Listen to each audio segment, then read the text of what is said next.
नमस्कार, सुप्रभात। स्वागत है आपका देश विदेश की अहम खबरों के साथ। हाजिर हूं मैं अमृता चौरसिया। एक नजर हेडलाइंस पर। बातचीत से निकलेगा डोकाला विवाद का हल, विदेश मंत्री की धैर्य रखने की सलाह। विपक्ष का पड़ोसी देशों से रिश्ते सुधारने पर जोर।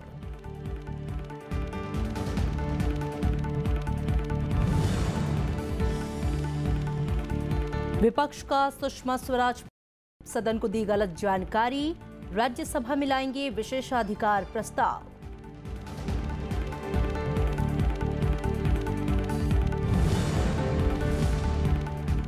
राज्यसभा चुनाव में होगा नोटा का इस्तेमाल, सुप्रीम कोर्ट का रोक से इनकार, संवैधानिक वैधता पर सुनवाई को तैयार।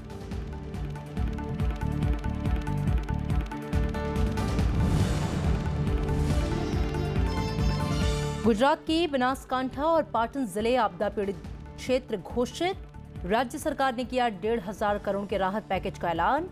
राहुल गांधी भी आज करेंगे दौरा। और कोलंबो टेस्ट में टीम इंडिया की शानदार शुरुआत, दूसरे दिन 3 विकेट पर 344 रन के आगे खेलेगा भारत। पुजारा और रहाणे ने जड़े शतक। और अब खबरें विस्तार से। विदेश मंत्री सुषमा स्वराज ने राज्यसभा में कहा है कि भारत अपनी विदेश नीति में ग्लोबल एजेंडा सेट कर रहा है। विदेश नीति पर चर्चा का जवाब देते हुए उन्होंने कहा कि मौजूदा नीति की वजह से अमेरिका और रूस भारत के साथ हैं। चीन के साथ सीमा तनाव पर विदेश मंत्री ने कहा कि इसे युद्ध की बजाय द्विपक्षीय बातचीत के जरिए ही सुलझाया जा सकता है। साथ ही उन्होंने कहा कि पाकिस्तान की ओर से आतंकवाद बंद करने पर ही बातचीत होगी। विदेश मंत्री सुषमा स्वराज ने गुरुवार को राज्यसभा में विदेश नीति और सामरिक भागीदारी के साथ तालमेल विषय पर चर्चा का जवाब दिया। उन्होंने कहा कि एनडीए सरकार बनने के बाद पड़ोसी देशों के साथ बेहतर संबंध बनाने की नीति पर अमल किया गया, लेकिन आतंकवाद और बातचीत साथ साथ नहीं चल सकते। कोई ये कहे कि पाकिस्तान के साथ हमने शांति की पहल नहीं की, हमने दोस्ती का हाथ नहीं बढ़ाया, ये नहीं। लेकिन कहानी बदरंग कब हुई? जब बुरहान वानी का एनकाउंटर यहाँ हुआ और नवाज शरीफ साहब ने वहाँ खड़े होकर के उसको स्वतंत्रता सेनानी शहीद की संज्ञा दी। उसके बाद से चीजें बिगड़ी। Terror and talks can't go together. This is the road map. Doklam के मुद्दे पर चीन के साथ विवाद पर उन्होंने कहा कि लड़ाई की बजाय बातचीत के जरिए इसका समाधान निकालने की कोशिश चल रही है। India always believes that peace and tranquility in the India-China border areas is an important prerequisite for smooth development of our bilateral relations. We will continue to engage with the Chinese side through diplomatic channels to find a mutually acceptable solution on the basis of the Astana consensus between our leaders. I note the sense of the House is supportive. विदेश मंत्री ने कहा कि America और रूस दोनों का भारत के साथ होना विदेश नीति की कामयाबी है। उन्होंने अमेरिका की ओर से भारतीयों को H1 वीजा में कटौती से इनकार किया। विदेश मंत्री ने कहा कि इस समय अरब देशों से सबसे अच्छे रिश्ते रहे हैं। द्विपक्षीय सहयोग और भारतीयों से जुड़े मामलों में उन्होंने पूरी मदद की। सुषमा स्वराज ने इजरायल के साथ अच्छे संबंधों के साथ फिलिस्तीन की अनदेखी से इनकार किया। कृति मिश्रा के साथ अखिलेश सुमन, राज्यसभा टीवी। और इससे पहले लगभग सभी दलों ने कल चर्चा के दौरान चीन से विवाद का मुद्दा उठाया। सदस्यों ने इसे कूटनीतिक तरीके से जल्द सुलझाने पर जोर दिया। दलों ने विदेश नीति के मोर्चे पर सरकार को पूरा समर्थन देने का ऐलान भी किया। साथ ही अमेरिका के साथ बढ़ते सामरिक रिश्ते पर भी चिंता जताई। राज्यसभा में विदेश नीति पर चर्चा की शुरुआत कांग्रेस सांसद आनंद शर्मा ने की। उन्होंने डोकाला विवाद सुलझाने के लिए उठाए गए कदमों की जानकारी मांगी। उन्होंने इस मुद्दे पर सरकार को समर्थन देने का ऐलान भी किया। कांग्रेस सांसद ने दिशाहीन विदेश नीति का आरोप भी लगाया। इस समस्या को और एक बहुत बड़ी चुनौती का सामना कर आपकी पॉलिसी में कोई स्थिरता नहीं है। वो बदलती रहती है, पलटती रहती है और देश गफलत में पड़ जाता है कि आपकी सोच क्या है। समाजवादी पार्टी, जेडीयू और टीएमसी ने सेना को मजबूत करने और पड़ोसी देशों से रिश्ते सुधारने पर जोर दिया। युद्ध के लिए तैयार रहना शांति को सुरक्षित रखने का सबसे कारगर तरीका है और ये अगर मन और मस्तिष्क में रहेगा हमारे देश के नेताओं के, और हमारी सेना इतनी मजबूत होगी, हमारी ताकत इतनी मजबूत होगी, तो हमें कोई खतरा नहीं होगा। हमारी जो परराष्ट्र नीति है, विदेश नीति है, वो ज़्यादा इस समय, इस दौर में हिंदुस्तान के आसपास का जो मुल्क है उसके रिश्ते पर ज़्यादा निर्भर कर रहा है। Make our presence felt in the neighboring countries, especially Sri Lanka, and we should see that our development, our arms and ammunition, which the Indian Army recently we observed. AIADMK ने श्रीलंका के साथ समुद्री सीमा पर फिर से विचार की मांग की। CPM सांसद सीताराम येचूरी ने रणनीतिक संतुलन बनाने पर जोर दिया। Our appeal to the government is do not cement any US, Israel, India access in world affairs. Okay. That is not in our country's interest. That is not in the interest of the support and allies that we get. The international maritime boundary line between Sri Lanka and India must be refixed, because now our traditional rights of our fishermen are being taken away in the name of international maritime boundary line. अन्य दलों के सदस्यों ने भी पड़ोसी देशों से बेहतर रिश्तों पर जोर दिया। साथ ही बांग्लादेश और नेपाल के साथ हुए करारों को पूरा करने की बात कही। अखिलेश सुमन, राज्यसभा टीवी। विदेश नीति पर विदेश मंत्री सुषमा स्वराज के जवाब से असंतुष्ट विपक्ष आज राज्यसभा में उनके खिलाफ 2 विशेषाधिकार प्रस्ताव ला सकता है। पीटीआई के हवाले से खबर है कि ये प्रस्ताव कथित तौर पर बांडुंग में एशिया अफ्रीका संबंधों पर सम्मेलन और 2015 में प्रधानमंत्री नरेंद्र मोदी के लाहौर दौरे के बारे में गलत जानकारी देने को लेकर लाए जाएंगे। पहला प्रस्ताव विदेश मंत्री के उस दावे के विरोध में लाया जा सकता है जिसमें उन्होंने बांडुंग में सम्मेलन में कोई भाषण नहीं देने की बात कही थी।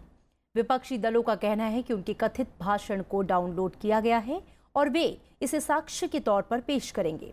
दूसरा विशेषाधिकार प्रस्ताव कथित तौर पर 2015 में प्रधानमंत्री के लाहौर दौरे के बारे में सदन को गलत जानकारी देने को लेकर है, जिसमें यह दावा किया गया था कि दौरे के बाद से देश में कोई आतंकी घटना नहीं हुई।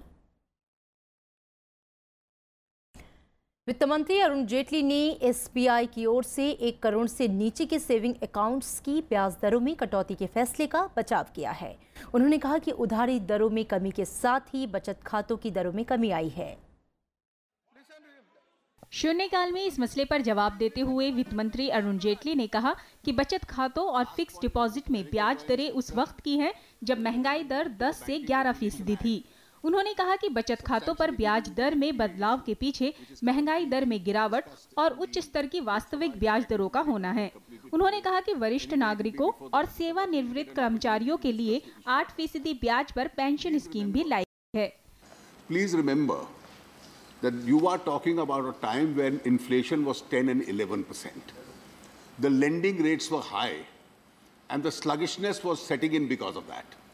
And therefore, when the lending rates go down, the borrowing rates also will obviously come down. These are all interconnected. शून्यकाल में ये मसला टीएमसी सांसद डेरेक ओब्रायन ने उठाया। उन्होंने एसबीआई के इस फैसले पर चिंता जताई। So more than 90% of bank accounts in India are people who have less than 1 crore. The obvious impact is that small depositors. देश के सबसे बड़े सार्वजनिक क्षेत्र के बैंक एसबीआई ने सोमवार को बचत खातों पर ब्याज की नई नीति जारी की।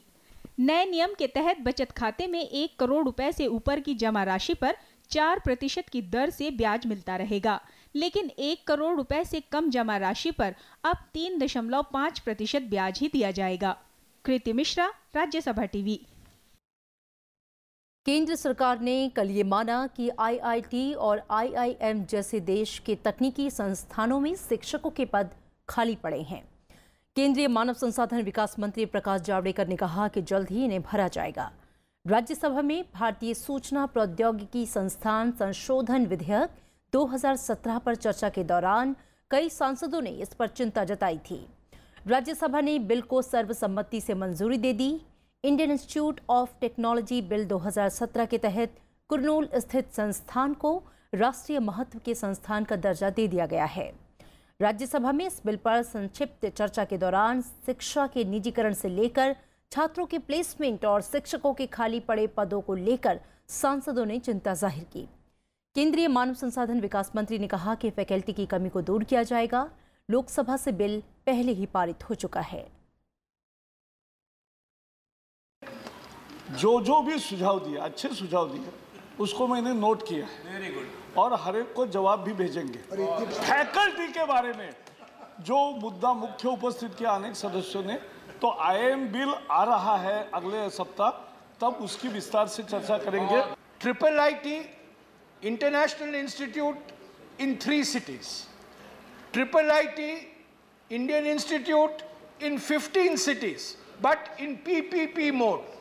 The biggest challenge we are facing today is how to recruit faculty, which I heard from my previous speaker, and also the IITs have not lowered the bar for faculty.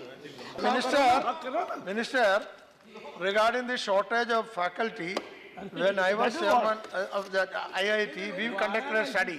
40% of the IIT products are straight away going abroad.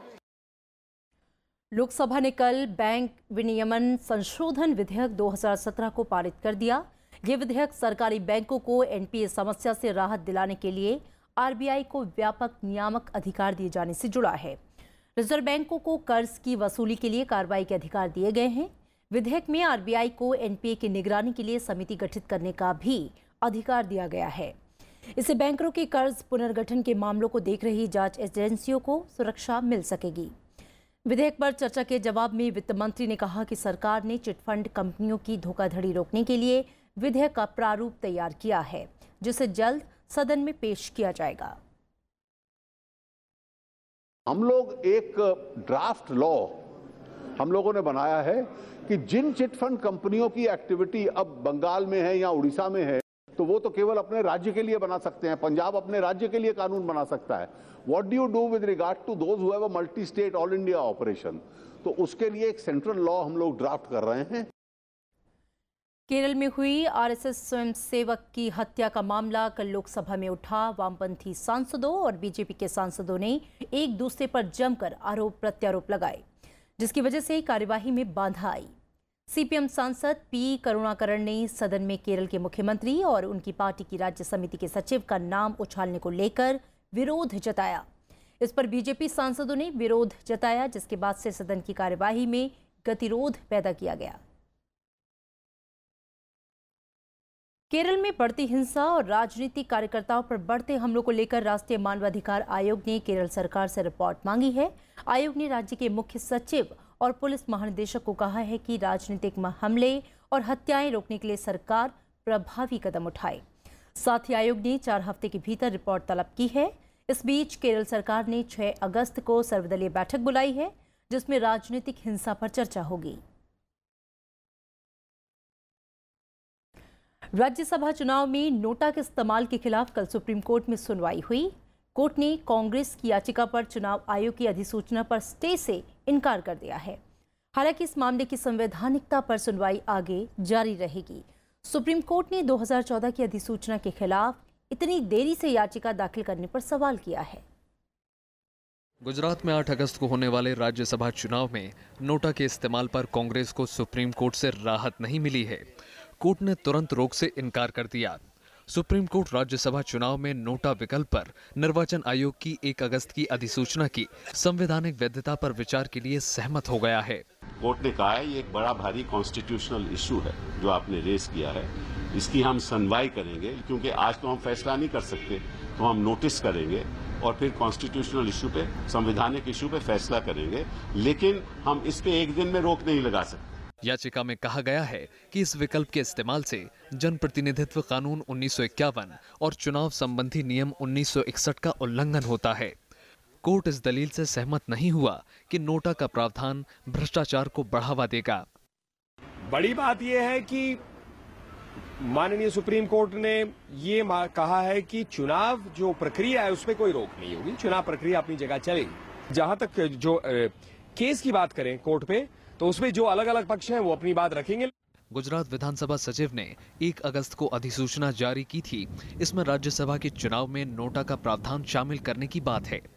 Gujarat में 8 अगस्त को राज्यसभा की 3 सीटों पर चुनाव होना है। कांग्रेस के कई वरिष्ठ नेता जो राज्यसभा में विपक्ष में बैठे हैं और इस विषय को उठा रहे हैं, वो स्वयं नोटा के प्रावधान के अंदर चुनकर आए थे। तो वो 3 साल खामोश रहते हैं और सिर्फ जानबूझकर कुप्रचार, अपप्रचार करने के लिए मोटिवेटेड कैंपेन गुजरात का विषय उठाते हैं। 2013 में सुप्रीम कोर्ट ने सभी चुनावों में नोटा लागू करने का आदेश दिया था। इसके बाद 2014 में इसे चुनाव में लागू किया गया। इससे पहले राज्यसभा चुनाव से नोटा विकल्प हटाने की मांग बीजेपी और कांग्रेस चुनाव आयोग से कर चुके हैं। Bureau report, Rajya Sabha TV. यहाँ रुकेंगे एक छोटे से ब्रेक के लिए। आप देखते रहिए राज्यसभा टीवी।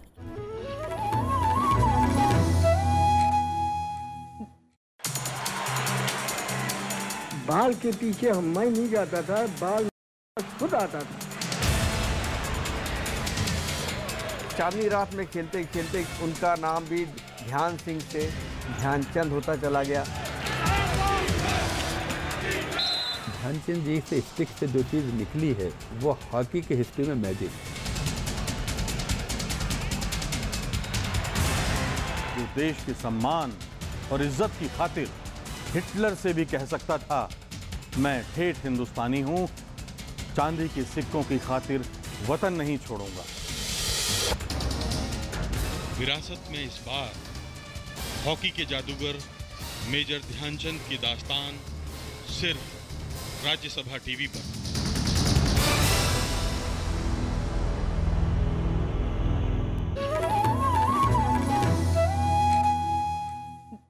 ब्रेक के बाद स्वागत है आपका। लोकसभा के बाद बीजेपी अब राज्यसभा में भी सबसे बड़ी पार्टी बन गई है। गुरुवार को मध्य प्रदेश से राज्यसभा के लिए निर्वाचित बीजेपी नेता संपतिया उइके ने उच्च सदन की सदस्यता की शपथ ली। इसके साथ सदन में बीजेपी के सदस्यों की संख्या 58 हो गई है, जबकि मुख्य विपक्षी दल कांग्रेस के पास राज्यसभा में 57 सीटें हैं। संपतिया उइके दिवंगत सांसद और मंत्री अनिल माधव दवे की जगह राज्यसभा में पहुंची हैं। अभी 8 अगस्त को गुजरात से राज्यसभा की 3 सीटों के लिए चुनाव होना भी बाकी है। हरियाणा दौरे पर गए बीजेपी अध्यक्ष अमित शाह ने कल केंद्र सरकार की उपलब्धियां गिनाई। उन्होंने बीजेपी के 50 बड़े कामों का जिक्र किया। उन्होंने कहा कि भ्रष्टाचार मुक्त शासन सबसे बड़ी उपलब्धि है। उन्होंने आरोप लगाया कि कांग्रेस की मानसिकता ओबीसी विरोधी है। उन्होंने कहा कि हारी हुई सीटों पर फोकस किया जाए।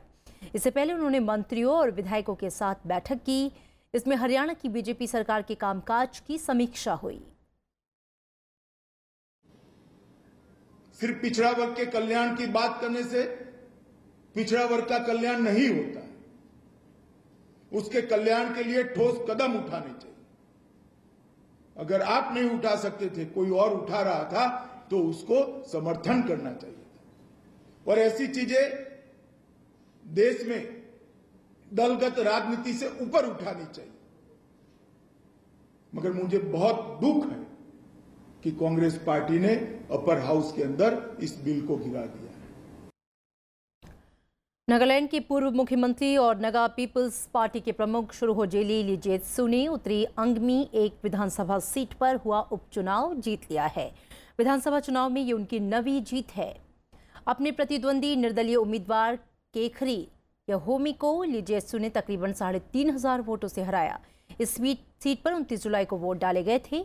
एनपीए विधायक लीजेत्सु ने इस सीट पर 24 मई को इस्तीफा दिया था और इसी साल फरवरी में नागालैंड के मुख्यमंत्री बने लीजेत्सु को उपचुनाव से कुछ दिन पहले हुई प्रदेश की राजनीति में हलचल और फेरबदल की वजह से मुख्यमंत्री पद गंवाना पड़ा था। छत्तीसगढ़ में विधानसभा का मॉनसून सत्र तीसरे दिन ही खत्म कर दिया गया। सत्र को 1 अगस्त से 11 अगस्त तक चलना था, लेकिन गुरुवार को सदन की कार्यवाही के दौरान किसानों की आत्महत्याओं और भ्रष्टाचार के मसले पर जमकर गतिरोध हुआ। विपक्षी दल कांग्रेस ने इस मुद्दे पर चर्चा के लिए स्थगन प्रस्ताव भी दिया, जिसे मंजूरी नहीं मिली। लगातार गतिरोध के चलते विधानसभा अध्यक्ष ने मॉनसून सत्र को अनिश्चितकाल के लिए स्थगित कर दिया। इसे लेकर विपक्षी दलों में रोष है। कार्यवाही स्थगित किए जाने पर जोगी कांग्रेस के 3 विधायक सदन के अंदर ही धरने पर बैठ गए और 11 घंटे तक अपना विरोध दर्ज कराते रहे। अमित जोगी ने यह आरोप लगाया कि सदन में 11 घंटे तक धरना देने के बाद मार्शलों ने उन्हें बलपूर्वक सदन से बाहर निकाल दिया।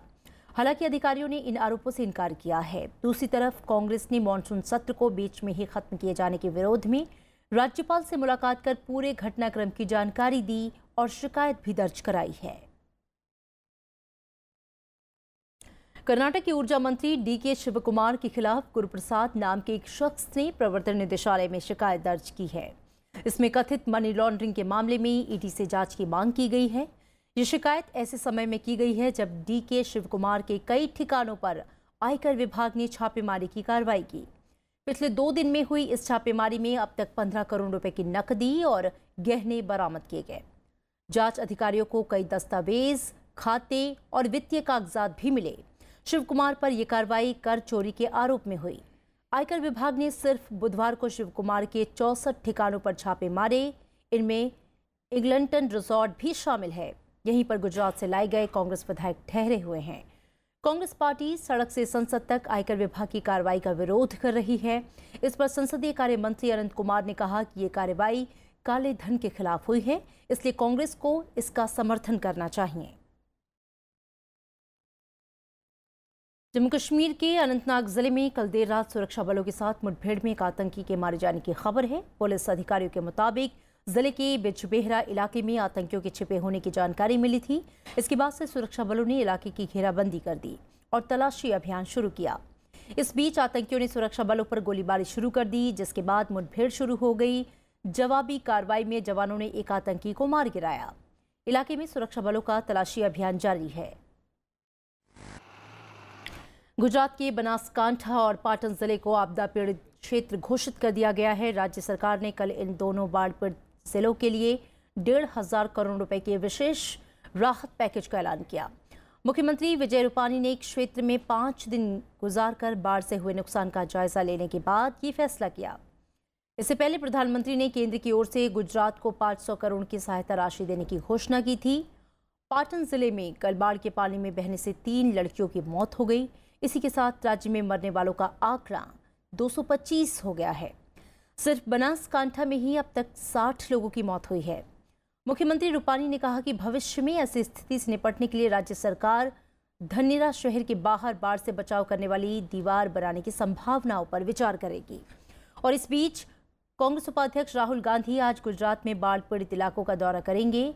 इससे पहले कल उन्होंने असम के लखीमपुर में ग्रामीणों से मिलकर हालात की जानकारी ली। राहुल गांधी ने हर मुमकिन मदद का भरोसा दिलाया। पूर्वोत्तर राज्यों में बाढ़ ने भारी तबाही मचाई हुई है। प्रधानमंत्री नरेंद्र मोदी ने बाढ़ की मार झेल रहे पूर्वोत्तर राज्यों के लिए 2,350 करोड़ रुपए की मदद का ऐलान किया है।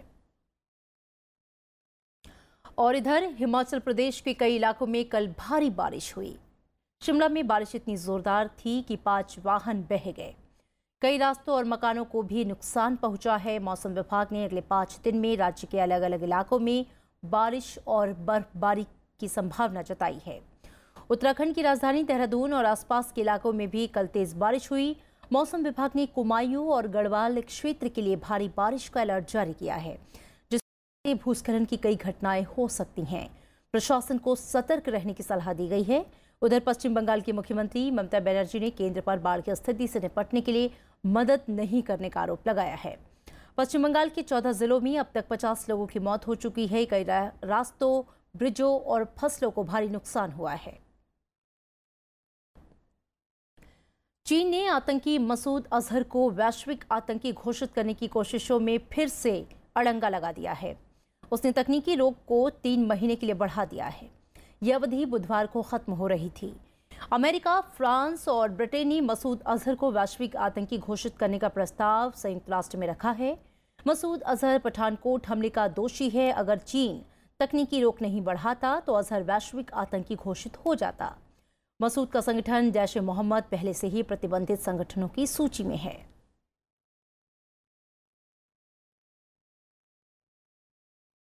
रूस के साथ अमेरिका के रिश्ते अपने सबसे निचले और बहुत ही खतरनाक स्तर पर पहुंच गए हैं। अमेरिकी राष्ट्रपति डोनाल्ड ट्रंप ने इसके लिए कांग्रेस को जिम्मेदार ठहराया है। ये बयान अमेरिका की तरफ से रूस पर लगाए गए प्रतिबंधों के 1 दिन बाद आया। लगातार बढ़ते घरेलू दबाव के चलते बुधवार को डोनाल्ड ट्रंप ने मॉस्को के खिलाफ प्रतिबंध विधेयक पर हस्ताक्षर किए थे। विधेयक में ईरान और उत्तर कोरिया के खिलाफ भी प्रतिबंध शामिल है। अमेरिका की इस कार्रवाई पर रूस ने भी कड़ी प्रतिक्रिया दी है। रूस के प्रधानमंत्री दिमित्री मेदवेदेव ने इसे पूरी तरह से आर्थिक युद्ध करार दिया। दरअसल अमेरिका में राष्ट्रपति चुनाव के दौरान रूस पर डेमोक्रेटिक पार्टी की ओर से हिलेरी क्लिंटन के चुनाव अभियान को प्रभावित करने का आरोप लगाया गया था।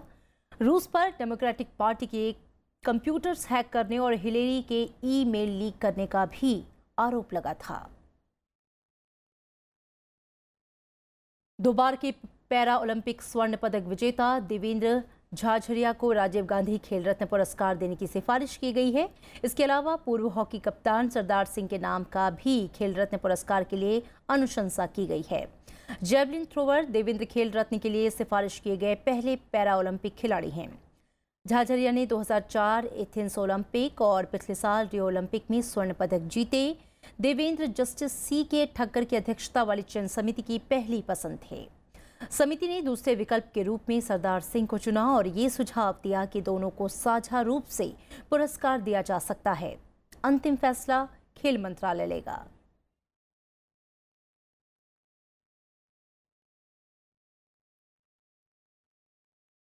चयन समिति ने अर्जुन पुरस्कार के लिए भी 17 खिलाड़ियों के नाम भेजे हैं। इनमें क्रिकेटर चेतेश्वर पुजारा, महिला cricketer Harmanpreet Kaur, para Olympic पदक विजेता M Thangavelu, Varun Bhati, golfer SSP Chaurasia और हॉकी खिलाड़ी SV सुनील शामिल हैं।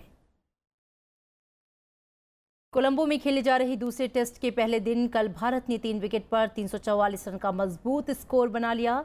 चेतेश्वर पुजारा और अजिंक्य रहाणे शतक बनाकर क्रीज पर डटे हैं। इन दोनों के बीच चौथे विकेट के लिए 211 रनों की नाबाद साझेदारी हो चुकी है।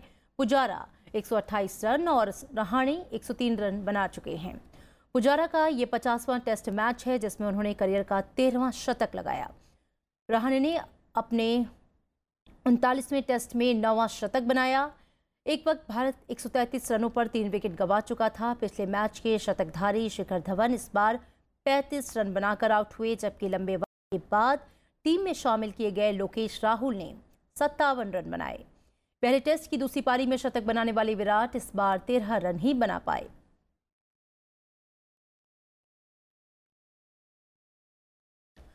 पूर्व प्रधानमंत्री मनमोहन सिंह ने कल देश की भाषाई विविधता को संजो कर रखने वाले स्वयंसेवकों को सम्मानित किया।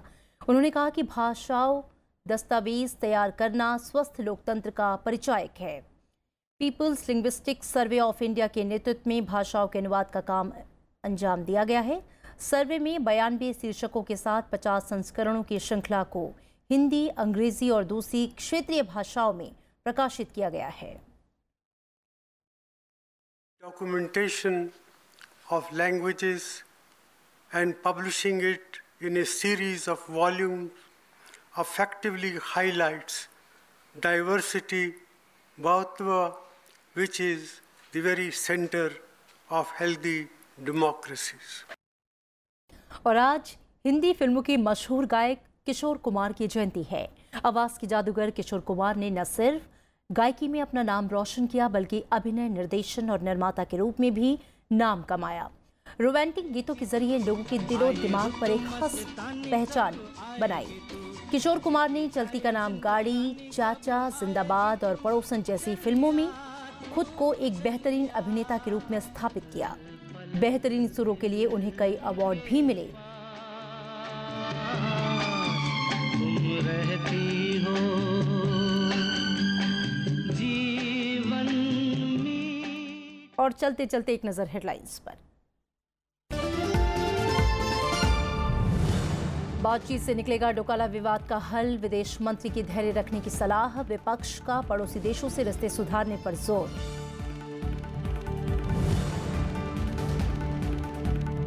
विपक्ष का सुषमा स्वराज पर आरोप, सदन को दी गलत जानकारी, राज्यसभा में लाएंगे विशेषाधिकार प्रस्ताव।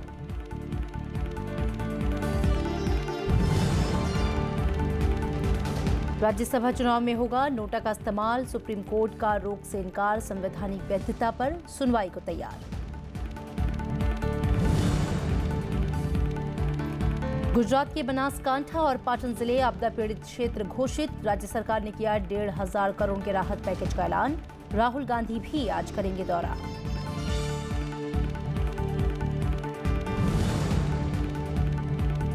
कोलंबो टेस्ट में टीम इंडिया की शानदार शुरुआत। दूसरे दिन 3 विकेट पर 344 रन के आगे खेलेगा भारत। पुजारा और रहाणे ने जड़े शतक। और फिलहाल खबरों में इतना ही।